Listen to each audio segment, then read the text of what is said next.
안녕하세요, 종쿤입니다. 이번 시간에는요, 일론 머스크의 사주에 대해서 알아보도록 하겠습니다.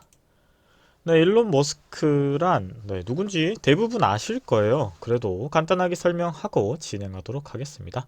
테슬라의 CEO고요, 트위터의 CEO입니다. 미국의 기업인이고 사업가입니다. 그리고 논란이 많고요, 뉴스에도 많이 나오죠. 그래서 여러 가지 방면에서 다양하게 사람들이 생각하는 부분이 다양하고 생각하는 부분이 조금 다른 인물이죠. 좋다고 생각하는 사람도 있고요, 나쁘다고 생각하는 사람도 있어요. 네, 어떤 사람인지 한번 보도록 하겠습니다. 일단 생년월일은 71년 6월 28일입니다. 그리고 사주 명식은 이런 식으로 나와요. 그리고 갑신일주죠. 갑신일주는 제가 일주론 설명하면서 설명드렸던 부분입니다. 신약 일주고요. 보통은 일주론 할 때 일주밖에 없기 때문에 일주와 관련된 이야기밖에 할 수 없어요. 하지만 여긴 사주기 때문에 좀 더 구체적인 이야기가 가능합니다. 갑신일주 같은 경우에 일단 일주론을 봤을 때 신약 일주다. 신강력 마이너스 2500이다. 목이 50%, 수가 15%, 금이 35%인 구조이고요. 갑신은 매우 조심스럽게 진행하기 때문에 조금은 자신의 이런 행동하는 부분에서 신중하다, 이렇게 볼 수 있고요. 천부적으로 물리학이나 물질 계열에 관심이 많은 사람이다, 이렇게 볼 수 있습니다. 순발력이나 기억력이 매우 뛰어나서, 그리고 집중력도 상당히 강한 편에 속하다. 그리고 망상을 하지 않는다. 이게 일주만 봤을 때 보는 부분입니다. 비슷한 부분도 있고 아닌 부분도 있죠. 그리고 다음은 사주 전체를 놓고 한번 보도록 하겠습니다. 사주에서 신경 쓰는 부분들은 다양할 텐데요. 월주를 보면은 5월에 출생하셨습니다. 그런 부분에서 본다면은 격국은 목화 상관격이다, 이렇게 볼 수 있죠. 보통 격도 다양할 텐데 일반적으로 상관을 차고 있으니 상관격이다, 이렇게 보고요. 목화 상관격이다, 이렇게 볼 수도 있고요. 목화 상관격 같은 경우는 신약 사주에 포함되는 부분입니다. 특히나 목화는 수재로서 문장력이 비범하다. 총명하지만 우월감이 강하고 타인을 멸시하는 경향이 강하다. 이 부분은 상관격 전체에 포함되어 있는 내용과 목화상관격에 대한 해석입니다. 그리고 상관격은 결점이 많은 격이지만 그래도 크게 성공한 예가 많다. 맞습니다.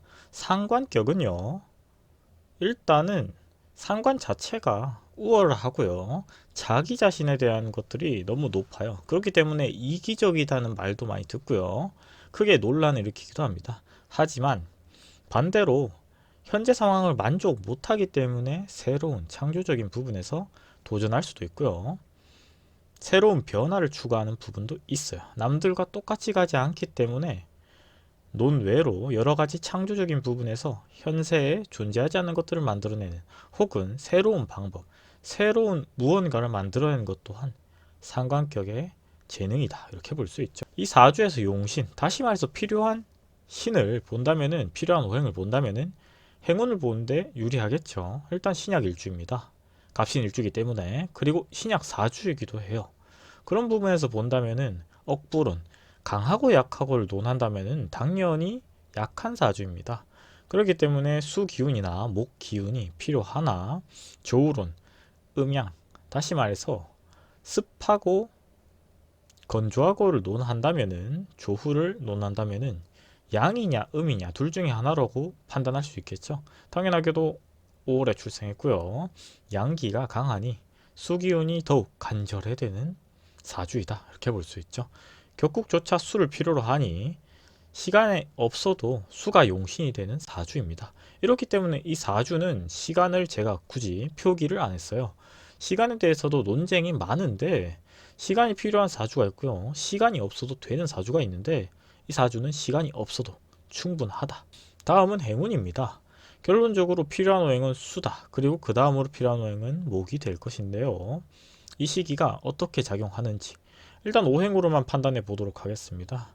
그냥 봤을 때는 초년에는 수기운이, 그 다음에는 목기운이 이렇게 들어왔었어요. 하지만 47세 대운에서는 토밖에 안 들어오니 이 시기가 엄청 중하다, 이렇게 볼 수 있죠.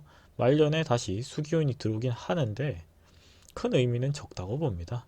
왜냐면은 말년에는 크게 영향을 덜 받는 부분도 있고요. 반대로 저렇게 막혀있는 훅 떨어지는 시기가 어떻게 되는가가 중요하다 이렇게 볼 수 있죠. 구체적인 해석입니다. 행운으로 봤을 때 계사년 운세는요, 과거 초년의 운이고요. 계수 덕에 자기 발전을 꾀할 수 있다고 봅니다. 가정 형편이 좋지 않더라도 스스로 뛰어난 능력을 키울 수 있는 시기다 이렇게 볼 수 있죠. 반대로 사화는요, 부모의 덕이 저으며 교우관계에 문제가 발생할 수 있다. 그리고 역마성이며 이동이나 이사 가능성이 존재합니다. 삶이 불안한 시기이기도 해요. 다음에 임진운입니다.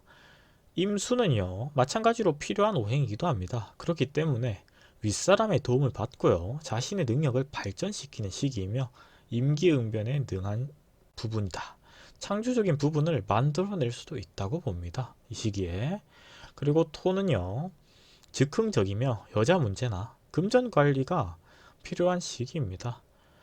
운의 동향이 불안정을 의미하기 때문에 자신이 창조적인 부분에서 돈을 벌더라도 소비에 과할 수 있고요. 여자 문제에 논란이 생길 수도 있다. 이렇게 볼 수 있죠. 그리고 신묘운을 본다면은 27세 이후죠. 신금으로부터 대인관계의 유리함과 책임감을 얻어가는 시기입니다. 초년에 갖지 못한 부분을 이제 27세 이후에 들어오는 시기에 자기가 얻어갈 수 있어요. 하지만 이 사주는요, 직장생활 캐릭터는 아니에요. 그렇기 때문에 사업이 시작되는 시기가 될 수 있고요. 장급이 되거나 사람들을 판단하는 기준이 유리해집니다. 반대로 그전에는 사람으로 하여금 손해를 보기도 하고요. 사람 때문에 문제가 발생하기도 했다면 이 시기부터는 그런 부분들이 해소되는 시기다. 묘목은 재물이 늘어나는 시기입니다. 경쟁과 동업에 의미하며 큰 재물을 얻어가는 시기다. 이렇게 볼 수 있겠죠. 경인운입니다. 37세 이후인데요. 경금 같은 경우는 추진력을 얻어서 더욱 성공하며 모험심이 남들이 할 수 없는 부분에 도전하는 시기이다. 이렇게 볼 수 있고요. 승진, 합격, 명예, 포상 이런 부분으로 자기가 성장하는 시기다. 이렇게 볼 수 있죠. 하지만 반대로 명예를 얻었다고 해서 이 상관격 같은 경우에는 자만할 수도 있어요. 그런 부분에서 로스가 나지 않도록 주의할 필요가 있다. 이렇게 볼 수 있죠. 임목은요, 새로운 사업을 도전한 시기이며 많은 사람을 얻어가는 시기다. 이렇게 볼 수 있습니다. 현재에 포함되는 부분이기도 해요. 많은 사람을 얻어가기 때문에 마찰과 논쟁이 발생하기도 합니다. 과다한 고집이나 욕심은 화를 부르기도 한다는 부분, 항상 내재되어 있는 부분이죠. 기축대운입니다. 기축운은요, 미래라고 볼 수 있죠. 이 시기부터는 재물 손실, 건강 악화, 사고를 의미합니다. 여자 문제라든지 가정 불화라든지 이런 부분이 생기는 시기고요. 새로운 투자를 피하는 시기가 좋습니다. 하지만 새로운 투자를 부추기는 주변에서 그런 부분들도 일어나는 유혹이 일어나는 시기다. 이렇게 볼 수 있죠. 축토 같은 경우도 재난, 근심, 걱정, 여자 물세가 발생하는 시기이며 재물 벌기보다는 손해가 늘지 않도록 노력해야 될 시기다. 이렇게 볼 수 있죠. 이 시기를 잘못 보낸다면 말년운도 큰 영향을 준다고 봅니다. 이 시기에 손해가 난다면요, 말년에 아무리 많은 양의 재물을 얻더라도 아무리 운이 좋게 작용한다더라도 이루어지지 않을 수도 있지 않나 이런 생각이 드네요. 그래서 앞으로의 운이 불안정하고 저조한 부분에서 본다면은 운이 그리 좋지는 않다 이렇게 볼 수 있죠. 반대로 57대 운을 간단하게 본다면은 저 시기도 토가 들어오니 연장적으로 금전적인 부분이 여유롭진 않다고 봅니다.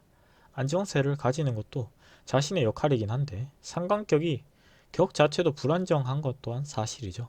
일주 자체도 조금은 신약한 포지션이기도 하고, 그렇기 때문에 제가 봤을 때는 말년운이 조금 어렵다 이렇게 볼 수 있죠. 큰 운에서는 저렇게 흘러간다 이렇게 이해하시면 좋을 것 같아요. 반대로 일론 머스크한테 투자라든지 투기라든지 이런 부분에서 사업이라든지 이런 부분에서 생각하시는 분들은 참고하시면 도움이 될 것 같습니다. 이번 시간에는요, 일론 머스크에 대해서 설명해 드렸고요. 또 필요한 사주가 있으면 댓글로 문의 주시면 좋을 것 같네요. 다음 시간에 뵙도록 하겠습니다. 구독과 좋아요는 저에게 큰 힘이 됩니다.